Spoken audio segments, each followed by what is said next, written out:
ಬರೀ ಜೀವಸ್ವರೂಪ ಅಲ್ಲ ಈ ದೇಹ.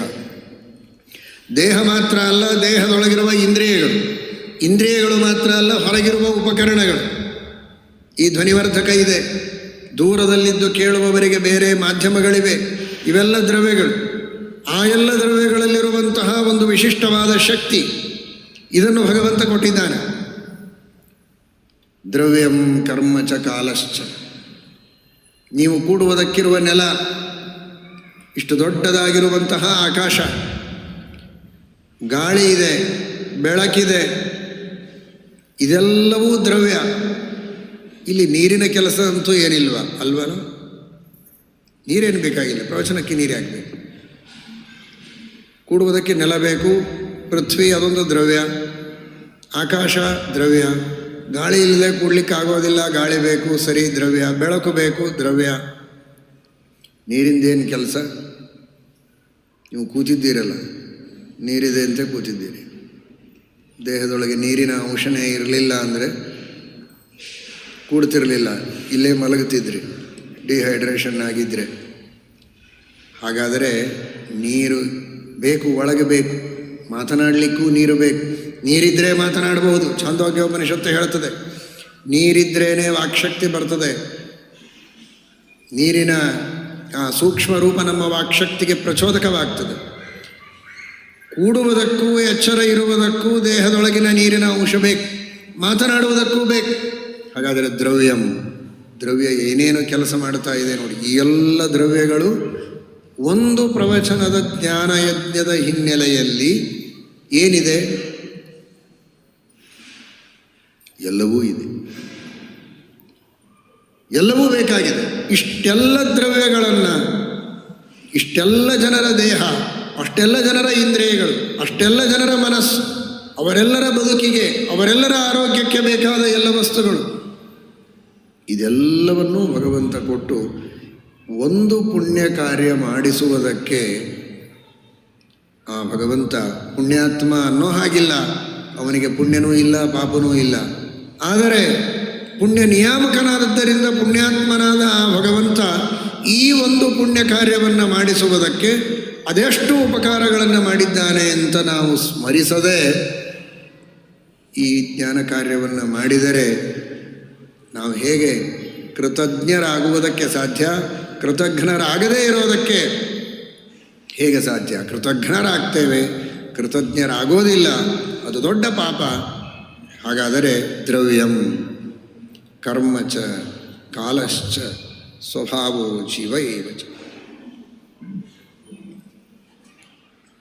ಕಾಲ, ಕಾಲ ಇದ್ದರೆ ತಾನೇ ಕಾರ್ಯಕ್ರಮ ಮಾಡಲಿಕ್ಕೆ ಸಾಧ್ಯ ಇದೆ. ಯಾವುದೇ ಕಾರ್ಯವನ್ನು, ಪ್ರವಚನದ ಬಗ್ಗೆ ಹೇಳ್ತಾ ಇದ್ದೇನೆ, ಪ್ರವಚನ ಮಾತ್ರ ಅಲ್ಲ, ಪ್ರವಚನ ಇರಬಹುದು, ದೇವರ ಪೂಜೆ ಇರಬಹುದು, ಊಟ ಇರಬಹುದು, ದಾನ ಇರಬಹುದು, ಪ್ರದಕ್ಷಿಣೆ ಇರಬಹುದು, ನಮಸ್ಕಾರ ಇರಬಹುದು, ಪಾರಾಯಣ ಇರಬಹುದು. ಅದಕ್ಕೊಂದು ಸಮಯ ಬೇಕು.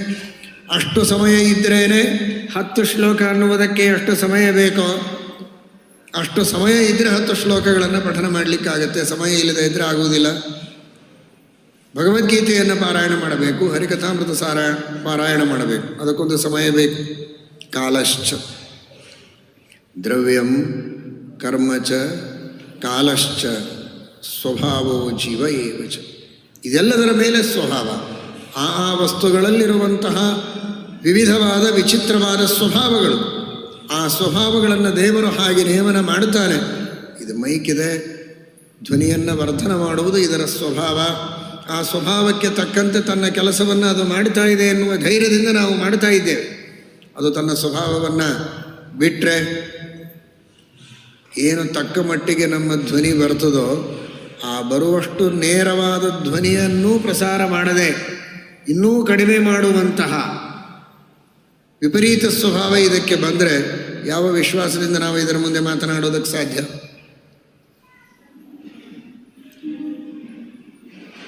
ಶ್ರದ್ಧೆಯಿಂದ ಕೇಳಿ ದೇವರಲ್ಲಿ ಭಕ್ತಿ ಮಾಡ್ತೀರಿ.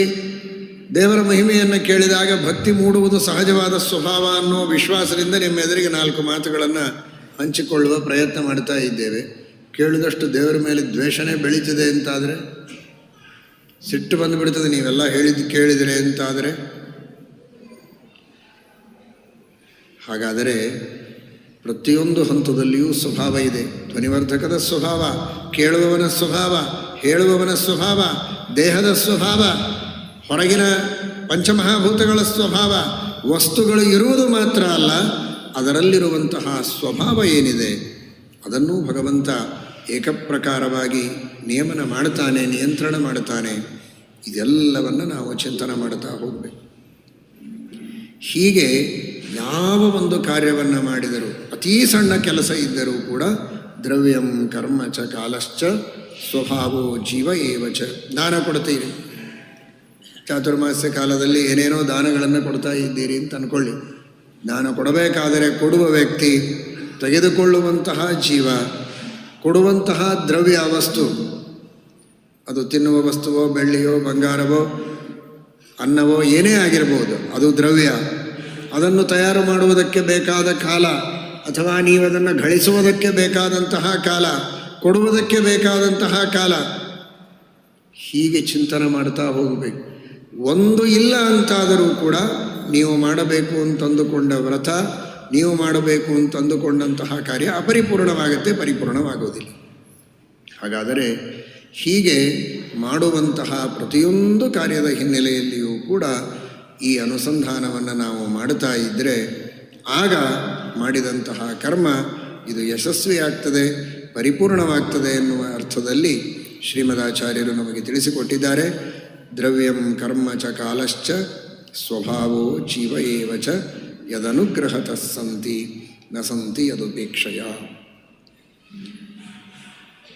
ಕರ್ಮ ಶಬ್ದಕ್ಕೆ ನಾವು ಮಾಡುವಂತಹ ಕ್ರಿಯೆಗಳು ಅನ್ನುವ ಅರ್ಥ ಮೇಲ್ನೋಟಕ್ಕಿದೆ, ಅದೂ ಸರಿಯೇ.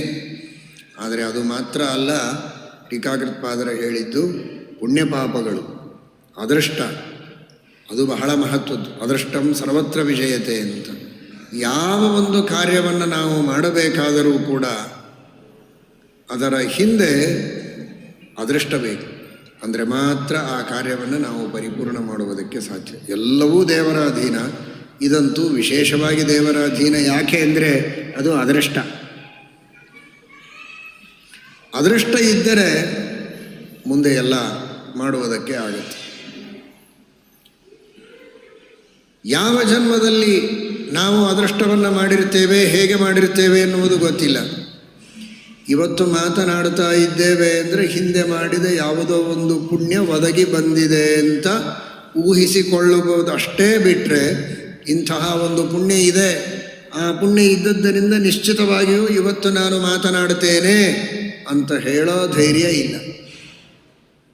ಯಾಕೆಂದರೆ ಅದು ಅದೃಷ್ಟ, ಕಾಣಿಸೋದಿಲ್ಲ. ಅದರ ಹೆಸರೇ ಆಗಿದೆ, ಕಾಣದ ವಸ್ತು ಅಂತೇನೇ ಅದರ ಹೆಸರು. ಆದರೆ ಕಾಣದ ವಸ್ತುವಾಗಿದ್ದರೂ ಅದರ ಉಪಯೋಗ ಇಲ್ಲದೆ ಒಂದು ಸಣ್ಣ ಹುಲ್ಲುಕಡ್ಡಿಯೂ ಆಚೆ ಈಚೆ ಆಗೋ ಹಾಗಿಲ್ಲ, ಅಷ್ಟು ಅನಿವಾರ್ಯವಾದಂತಹ ವಸ್ತು. ಅಂತಹ ಅದೃಷ್ಟವನ್ನು ಪರಮಾತ್ಮ ನಿಯಮನ ಮಾಡ್ತಾ ಇರ್ತಾನೆ. ಒಂದು ಪುಣ್ಯ ಇದೆ, ಒಂದು ಶಬ್ದ ಮಾತನಾಡಬಹುದು. ಇನ್ನೊಂದು ಪುಣ್ಯ ಇದೆ, ಇನ್ನೊಂದು ಶಬ್ದ ಮಾತನಾಡಬಹುದು. ಒಂದು ಶಬ್ದ ಆದ ಮೇಲೆ ಇನ್ನೊಂದು ಶಬ್ದ ಸಂಬದ್ಧವಾಗಿ ಬರಬೇಕು. ಅಸಂಬದ್ಧವಾಗಿ ಏನೇನೋ ಮಾತನಾಡುತ್ತಾ ಹೋದರೆ ಮಾತು ಕೇಳೋದಿಲ್ಲ, ಯಾರು ತಲೆ ಕೆಟ್ಟಿದೆ ಅಂತಾರೆ. ಒಂದು ಶಬ್ದಕ್ಕೂ ಇನ್ನೊಂದು ಶಬ್ದಕ್ಕೂ ಸಂಬಂಧ ಇರಬೇಕು, ಅಸಂಬದ್ಧ ಪ್ರಲಾಪ ಆಗಬಾರದು. ಆ ಸಂಬಂಧ ಬರುವಂತೆ ಮಾಡುವುದಕ್ಕೂ ಪುಣ್ಯ ಬೇಕು. ಏನೂ ಪುಣ್ಯ ಇಲ್ಲ, ಮೂಕನಾಗ್ತಾನೆ. ಮಾತನಾಡುವ ಶಬ್ದ ಹೊರ ತರುವ ಪುಣ್ಯ ಇದ್ದರೆ ಶಬ್ದಗಳು ಹೊರಗೆ ಬರ್ತದೆ, ಮೂಕನಾಗೋದಿಲ್ಲ. ಆದರೆ ಸರಿಯಾಗಿ ಮಾತಾಡಬೇಕು ಅಂತಿಲ್ಲ, ಸರಿಯಾಗಿ ಮಾತನಾಡುವುದಕ್ಕೊಂದು ಪುಣ್ಯ ಬೇಕು. ಹೀಗೆ ಒಂದೊಂದಕ್ಕೂ ನಮ್ಮ ಅದೃಷ್ಟ ಇದ್ದರೆ ಮಾತ್ರ ಒಂದು ಸೆಂಟೆನ್ಸ್ ನಾವು ಪೂರ್ಣ ಮಾಡಬಹುದು. ಅದರಲ್ಲಿಯೂ ಲೌಕಿಕ ಹರಟೆಯನ್ನು ಹೊಡೆಯುವುದಕ್ಕೆ ಅದಕ್ಕೂ ಪುಣ್ಯ ಬೇಕೇ. ಪುಣ್ಯ ಇಲ್ಲದಿದ್ದರೆ ಮಾತೇ ಬರೋದಿಲ್ಲಲ್ಲ, ಪುಣ್ಯ ಬೇಕು. ಆದರೆ ಭಗವಂತನ ವಿಷಯದಲ್ಲಿ ಮಾತನಾಡುವುದಕ್ಕೆ ಅದಕ್ಕಿಂತಲೂ ಸಾವಿರಾರು ಪಟ್ಟು ಹೆಚ್ಚು ಪುಣ್ಯ ಬೇಕು. ಸವಾಗ್ವಿಸರ್ಗೋ ಜನತಾಘ ವಿಪ್ಲವ ಯಸ್ಮಿನ್ ಪ್ರತಿಶ್ಲೋಕಮಬದ್ಧವತ್ಯಪಿ ನಾಮಾನ್ಯನಂತಸ್ಯ ಯಶೋಂಕಿತಾನಿ ಯತ್ ಶೃಣ್ವಂತಿ ಗಾಯಂತಿ ಗೃಣಂತ್ಯಭೀಕ್ಷ್ಣಶಃ. ಬೇಕಾದಷ್ಟು ಸಾಹಿತ್ಯದ ಸೌಂದರ್ಯ ಇರಬಹುದು, ಅಲಂಕಾರ ಇರಬಹುದು, ಬೇಕಾದಷ್ಟು ಪ್ರಾಸಗಳಿರಬಹುದು, ಎಲ್ಲ ರೀತಿಯಿಂದ ಶಬ್ದದ ಸೌಷ್ಠವ ಇದ್ದರೂ ದೇವರ ಮಹಿಮೆ ಅಲ್ಲಿರಲಿಲ್ಲ ಅಂದರೆ ಅದು ವ್ಯರ್ಥ. ಆದರೆ ದೇವರ ಮಹಿಮೆ ಇದ್ದರೆ ಅಲ್ಲಿ ಯಾವ ಸೌಂದರ್ಯ ಇಲ್ಲದೇ ಇದ್ದರೂ ಅದು ಪರಮಮಂಗಲ ಅಂತ ಶ್ರೀಮದ್ ಭಾಗವತ ಹೇಳುತ್ತದೆ. ಅಂತಹ ಉತ್ತಮವಾದ ಶಬ್ದಗಳನ್ನು ಪ್ರಯೋಗ ಮಾಡುವುದಕ್ಕೆ ಭಗವಂತನ ಅನುಗ್ರಹ ಬೇಕು. ದೇವರ ಪೂಜೆಯನ್ನು ಮಾಡುವುದಕ್ಕೆ ಒಂದು ಸಣ್ಣ ಶಂಖದಿಂದ ನೀರನ್ನು ತೆಗೆದುಕೊಂಡು ದೇವರ ಮೇಲೆ ಹಾಕಬೇಕು ಅಂದರೆ ಅದಕ್ಕೊಂದು ಪುಣ್ಯ ಬೇಕು. ಅದನ್ನು ಹಾಕುವುದಕ್ಕೂ ಪುಣ್ಯ ಬೇಕು, ಹಾಕಿದರೆ ಮತ್ತೆ ಅಪಾರವಾದ ಪುಣ್ಯ ಬರ್ತದೆ. ಹೀಗೆ ಕರ್ಮ ಅಂದರೆ ಹಿಂದೆ ಕರ್ಮ, ಮುಂದೆ ಕರ್ಮ. ಶಾಲಿಗ್ರಾಮವನ್ನು ಮುಟ್ಟಿ ಪೂಜೆ ಮಾಡುವ ಸೌಭಾಗ್ಯ ಸಿಗುವುದಕ್ಕೆ ಪುಣ್ಯ ಬೇಕು. ಆ ಪುಣ್ಯವನ್ನು ಕೊಟ್ಟು ಪುಣ್ಯವನ್ನು ಉಪಯೋಗಿಸಿ ದೇವರು ಪೂಜೆ ಮಾಡಿಸ್ತಾನೆ. ಮಾಡೋದರಿಂದ ಮತ್ತೆ ಅಪಾರವಾದ ಪುಣ್ಯ ಬರ್ತದೆ. ಆ ಪುಣ್ಯವನ್ನು ಮತ್ತೆ ರಕ್ಷಣೆ ಮಾಡಿ ಇಡ್ತಾನೆ. ಯದನುಗ್ರಹತಃ ಕರ್ಮ ಯದನುಗ್ರಹತಃ ದ್ರವ್ಯಂ. ಈ ರೀತಿ ಹಿಂದೆ ಒಂದು ಪುಣ್ಯವನ್ನು ಪಾಪವನ್ನು ನಿಮಿತ್ತ ಮಾಡಿ ಅದಕ್ಕೆ ತಕ್ಕಂತೆ ಕಾರ್ಯವನ್ನು ಈಗ ಮಾಡಿಸ್ತಾನೆ. ಮಾಡಿದ ಕಾರ್ಯದಿಂದ ಮತ್ತೆ ಪುಣ್ಯ ಪಾಪಗಳನ್ನು ಪರಮಾತ್ಮ ಮುಂದೆ ಇವನ ಹೆಸರಿನಲ್ಲಿ ಸುರಕ್ಷಿತವಾಗಿ ಇಡ್ತಾನೆ. ಪುಣ್ಯವನ್ನೂ ಇಡ್ತಾನೆ, ಪಾಪವನ್ನೂ ಇಡ್ತಾನೆ, ಶಿಕ್ಷೆಯನ್ನೂ ಕೊಡ್ತಾನೆ. ಮತ್ತೆ ಅಂತಹ ತಪ್ಪು ಮಾಡಬಾರದು ಅನ್ನುವುದಕ್ಕೋಸ್ಕರ ಶಿಕ್ಷೆಯನ್ನೂ ಕೊಡ್ತಾನೆ ಪರಮಾತ್ಮ. ಎರಡನ್ನೂ ಸರಿಯಾಗಿ ಇಡ್ತಾನೆ. ಒಂದು ನಮಗೆ ಸಂತೋಷ, ಭರವಸೆ, ಇನ್ನೊಂದು ಎಚ್ಚರಿಕೆ.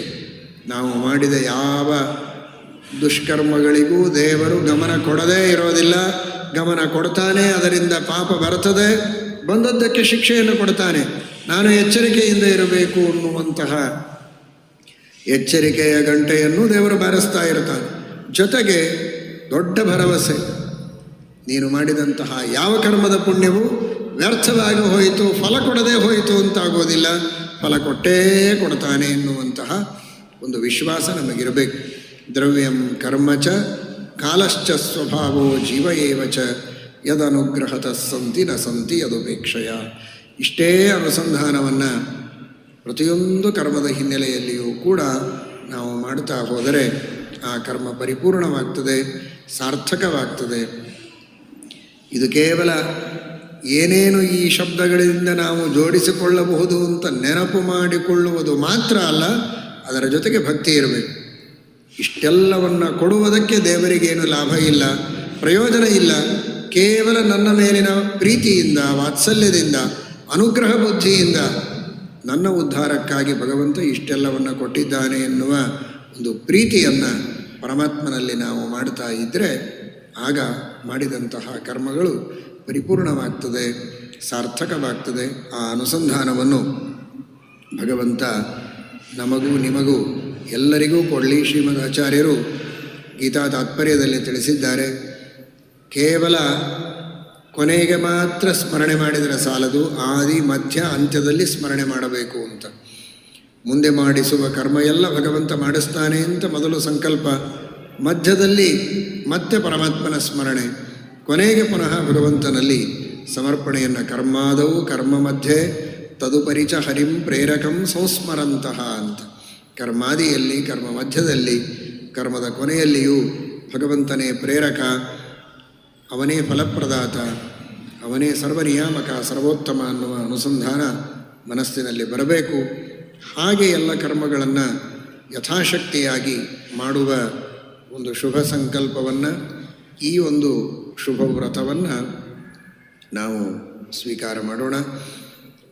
ನಾಳೆಯಿಂದ ಶಾಖವ್ರತ ಅಂತ ಎಲ್ಲ ಶಾಖವನ್ನು ಬಿಟ್ಟು ಹೇಗೆ ಭಗವಂತನಿಗೆ ಸಮರ್ಪಣೆ ಮಾಡಿ ಅದೊಂದು ವ್ರತ ಅಂತ ನಾವು ಮಾಡ್ತೇವೋ ಆ ರೀತಿಯಲ್ಲಿ ಈ ಕರ್ಮಗಳನ್ನು ಮಾಡುವ ಸಂದರ್ಭದಲ್ಲಿ ಅಹಂಕಾರ, ಮಮಕಾರ, ಈ ಎಲ್ಲ ವಸ್ತುಗಳು, ದ್ರವ್ಯಗಳು, ದೇಹ, ಇಂದ್ರಿಯ, ಮನಸ್ಸು, ಬುದ್ಧಿ ಇದೆಲ್ಲವೂ ನನ್ನದು ಅನ್ನುವಂತಹ ಮಮಕಾರ, ನಾನು ಸ್ವತಂತ್ರಕರ್ತ, ನಾನು ಸಮರ್ಥ ಅನ್ನುವಂತಹ ಅಹಂಕಾರ, ಇವುಗಳನ್ನು ನಾವು ಪರಿತ್ಯಾಗ ಮಾಡುವ ಪ್ರಯತ್ನವನ್ನು ಮಾಡೋಣ. ಆ ವಿಧವಾದ ಒಂದು ಶ್ರೇಷ್ಠವಾದ ವ್ರತ ಇದು ಪರಿಪೂರ್ಣವಾಗುವಂತೆ ಗುರುಗಳು, ವಾಯುದೇವರು ಭಗವಂತ ಅನುಗ್ರಹ ಮಾಡಲಿ ಎಂಬುದಾಗಿ ಪ್ರಾರ್ಥನೆಯನ್ನು ಮಾಡೋಣ. ವಿಶೇಷವಾಗಿ ನಾಳೆ ದಿವಸ ಭಗವದ್ಭಕ್ತರು ತಪ್ತಮುದ್ರಾಧಾರಣೆಯನ್ನು ಮಾಡಿಸಿಕೊಳ್ತೀರಿ. ಆ ಸಂದರ್ಭದಲ್ಲಿಯೂ ಈ ಅನುಸಂಧಾನ ಇರಲಿ. ದ್ರವ್ಯಂ ಕರ್ಮ ಚ ಕಾಲಶ್ಚ ಸ್ವಭಾವೋ ಜೀವ ಏವ ಚ ಯದನುಗ್ರಹತಃ ಸಂತಿ ನ ಸಂತಿ ಯದುಪೇಕ್ಷಯ. ಕೊಡುವ ಜೀವ, ತೆಗೆದುಕೊಳ್ಳುವ ಜೀವ ಎರಡೂ ಭಗವದಧೀನ. ಅದಕ್ಕಾಗಿ ಬೇಕಾದ ಕೊಡುವ ಕೈಗಳು, ತೆಗೆದುಕೊಳ್ಳುವ ಶರೀರ, ಈ ಶರೀರ, ಇಂದ್ರಿಯಗಳು, ಮನಸ್ಸು, ಬುದ್ಧಿ ತೆಗೆದುಕೊಳ್ಳಬೇಕು ಅನ್ನುವಂತಹ ಒಂದು ದೃಢ ಮನಸ್ಸು, ಎಷ್ಟೇ ಬಿಸಿ ಇದ್ದರೂ ಅದನ್ನು ಸಹನೆ ಮಾಡ್ತೇವೆ ಎನ್ನುವಂತಹ ಒಂದು ಶ್ರದ್ಧೆ, ಆ ವಿಶ್ವಾಸ, ಆ ಭಕ್ತಿ, ಆ ಬಿಸಿ ಮಾಡುವ ತಾಪವನ್ನು ಕೊಡುವಂತಹ ಅಗ್ನಿ, ಅದು ಒಂದು ದ್ರವ್ಯ. ಮುದ್ರಾಧಾರಣೆಯನ್ನು ಸ್ವೀಕಾರ ಮಾಡುವಂತಹ ಈ ಒಂದು ಪವಿತ್ರವಾದ ಕಾರ್ಯದಿಂದ ಬರುವಂತಹ ಅದೃಷ್ಟ, ಶ್ರೇಷ್ಠವಾದ ಪುಣ್ಯ, ತೆಗೆದುಕೊಳ್ಳುವುದಕ್ಕೆ ಬೇಕಾದ ಒಂದು ಅದೃಷ್ಟ, ತೆಗೆದುಕೊಳ್ಳುವುದರಿಂದ ಕೋಟಿ ಕೋಟಿ ಪಾಪಗಳ ಪರಿಹಾರ ಹಾಗೂ ಮಹಾಪುಣ್ಯದ ಲಾಭ. ಉತ್ತಮವಾದಂತಹ ಶರೀರಕ್ಕೆ ಒಂದು ಸಂಸ್ಕಾರವನ್ನು ಕೊಟ್ಟು ದೇವರ ಪೂಜೆಯನ್ನು ಮಾಡುವುದಕ್ಕೆ, ಶಾಸ್ತ್ರಗಳ ಶ್ರವಣ ಮಾಡುವುದಕ್ಕೆ, ಸತ್ಕಾರ್ಯ ಮಾಡುವುದಕ್ಕೆ ಅರ್ಹತೆಯನ್ನು ತಂದುಕೊಡುವಂತಹ ಈ ಉತ್ತಮವಾದ ಸಂಸ್ಕಾರವನ್ನು ಪಡೆದುಕೊಳ್ಳುವ ಒಂದು ವಿಶೇಷವಾದ ಸೌಭಾಗ್ಯ. ಇದೆಲ್ಲವೂ ಕೂಡ ಯದನುಗ್ರಹತ ಸಂತಿ ನ ಸಂತಿ ಯದುಪೇಕ್ಷಯ ಎಂಬುದಾಗಿ ಚಿಂತನವನ್ನು ಮಾಡುತ್ತಾ, ತನು ನಿನ್ನದೋ, ಜೀವನ ನಿನ್ನದು, ಈ ಶರೀರವೇ ನಿನ್ನದು, ನಿನ್ನ ಅಧೀನ, ನನ್ನ ಬಾಹುಗಳು ನಿನ್ನ ಅಧೀನ, ನನ್ನ ಹೃದಯವೂ ನಿನ್ನ ಅಧೀನ, ನನ್ನ ಉದರವೂ ನಿನ್ನ ಅಧೀನ, ನನ್ನ ಇಡೀ ಶರೀರವೇ ನಿನ್ನ ಅಧೀನ ಎಂಬುದಾಗಿ ತಿಳಿದು ಆ ಪರಮಾತ್ಮನಿಗೆ ಶರೀರವನ್ನು, ಆತ್ಮವನ್ನು, ಮನಸ್ಸನ್ನು, ಇಂದ್ರಿಯಗಳನ್ನು ಎಲ್ಲವನ್ನೂ ಸಮರ್ಪಣೆ ಮಾಡುವಂತಹ, ಪಾಪಗಳನ್ನು ಕಳೆದುಕೊಳ್ಳುವಂತಹ ಪುಣ್ಯವನ್ನು ಸಂಪಾದನೆ ಮಾಡುವ ಒಂದು ದೊಡ್ಡ ಪ್ರಸಂಗ. ಆದರೆ ಇದೆಲ್ಲವೂ ಕೂಡ ಭಗವಂತನ ಅಧೀನವಾಗಿದ್ದು ಪರಮಾತ್ಮನೇ ಇದನ್ನು ಮಾಡಿಸ್ತಾನೆ ಎನ್ನುವ ಅನುಸಂಧಾನವನ್ನು ಆ ಮುದ್ರಾಧಾರಣೆಯ ಪ್ರಸಂಗದಲ್ಲಿಯೂ ಕೂಡ ಎಲ್ಲ ಭಗವದ್ಭಕ್ತರು ನೀವು ತೆಗೆದುಕೊಳ್ಳುವಾಗಲೂ ಮಾಡಿ, ಅಕ್ಕಪಕ್ಕದವರನ್ನು ನೋಡುವಾಗಲೂ ಈ ಅನುಸಂಧಾನವನ್ನು ಮಾಡುತ್ತಾ ಸಾಕಷ್ಟು ಪುಣ್ಯದ ರಾಶಿಯನ್ನು ನಿಮ್ಮ ಮನಸ್ಸಿನ ಚೀಲದಲ್ಲಿ ತುಂಬಿಕೊಂಡು ವಿಶೇಷವಾಗಿ ಆ ಭಗವಂತನ ಪ್ರೀತಿಯನ್ನು ಪಡೆದುಕೊಳ್ಳುವ ಪ್ರಯತ್ನವನ್ನು ಮಾಡೋಣ. ಹರಯೇ ನಮಃ. ಶ್ರೀಕೃಷ್ಣ ಅರ್ಪಣಮಸ್ತು. ಜ್ಯೋತಿರಸಿ ತೇಜೋಸಿ